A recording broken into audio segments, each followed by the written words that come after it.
Previously on EMC. On a tenté de vous cacher la vérité.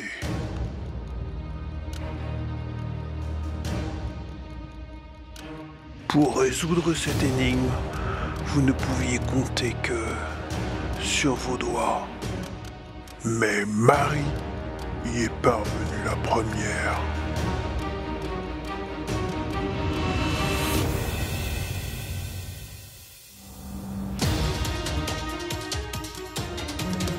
Vous êtes désormais prêt à découvrir la vérité.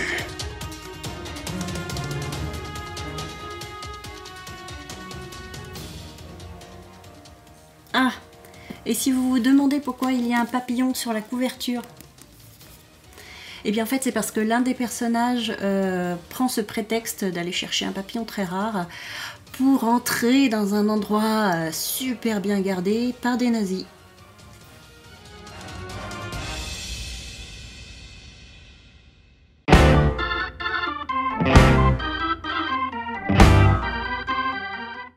Bonjour, c'est Mad.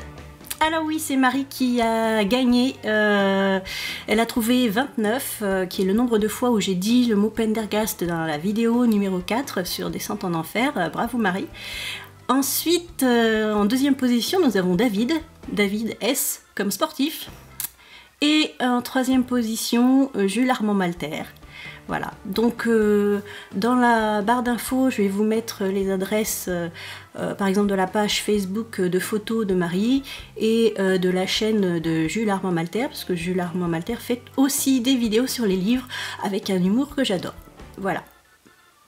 Je tenais aussi à remercier beaucoup les 78, on va dire à peu près, abonnés de la chaîne qui a à peu près un mois, je trouve ça énorme déjà.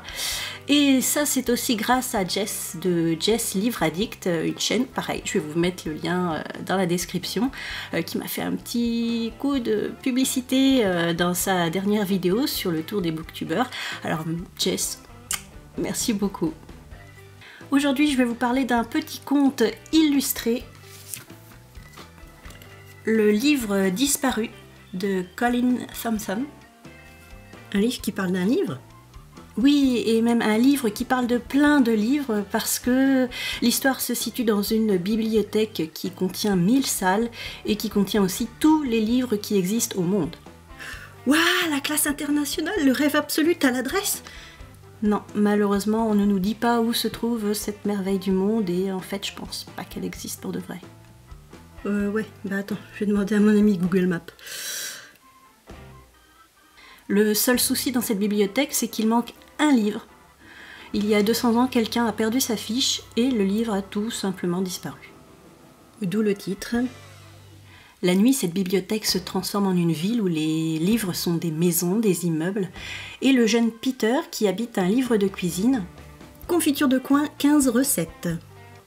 Et il est le seul à savoir quel est ce livre manquant car il en a retrouvé la fiche. Et ce livre, c'est Comment ne jamais vieillir. Et si tu le trouves, ça m'intéresse aussi. Depuis 2 ans, donc, il sort toutes les nuits, accompagné de son chat Brian, à la recherche de ce mystérieux livre, grâce auquel il compte bien arrêter de grandir. Plus grandir, je veux plus grandir, pas mourir pour pas souffrir. Et je ne vous en dis pas plus, sinon c'est spoiler. Et les spoilers, c'est le mal. Mon avis, cet album est vraiment super beau et je ne résiste pas à vous en montrer quelques planches.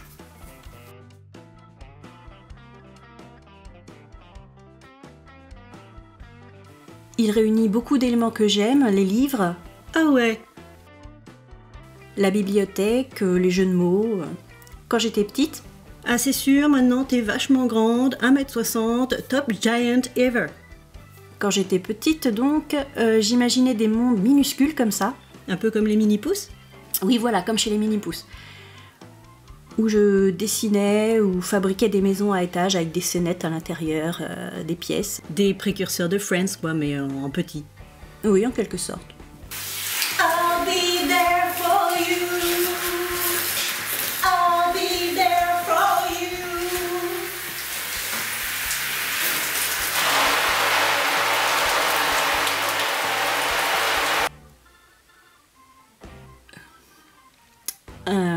Ce livre est bourré de références littéraires et artistiques, surtout dans les titres et dans les dessins qui sont très minutieux. Le livre n'est pas très épais. 32 pages. Mais on peut passer un temps fou. Un temps fou, disais-je, à regarder, observer, scruter les faux titres et les tout petits dessins. Quand je travaillais en librairie, je notais les titres à faute. Mon premier patron appelait les lettres remplies de fautes les lettres à faute.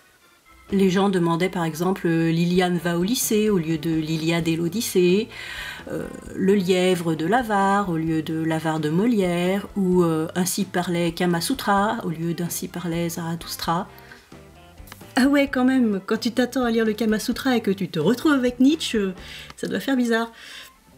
Je crois que j'avais acheté ce livre quand j'étais à l'UFM et je viens de le relire. Et c'est un livre pour enfants qu'un adulte peut savourer aussi. C'est un album pour enfants dans le sens où le personnage principal, Peter, est lui-même un enfant. Mais aussi parce que ça permet à ceux qui ont peur de grandir, de vieillir, de devenir ados ou adultes, de les rassurer là-dessus. Je pense aussi qu'il y a eu un gros travail de traduction sur tous les faux titres qu'on peut trouver dans cette bibliothèque. La traductrice, c'est Catherine Bonhomme. Chapeau Catherine.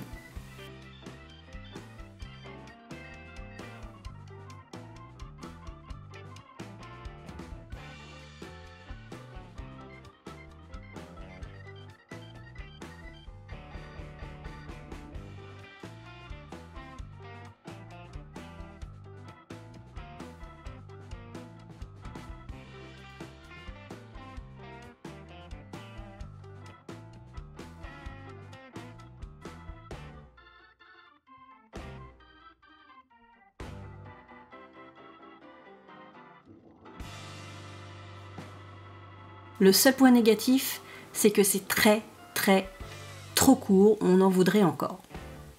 J'ai donc un gros coup de cœur pour cet album. Et vous ? Dites-le dans les commentaires, en mettant un pouce levé, en partageant, ou en vous abonnant à la chaîne, ou alors les 4 à la fois. Ouais, bah change de cadreur aussi. Et sur ce, bonne lecture.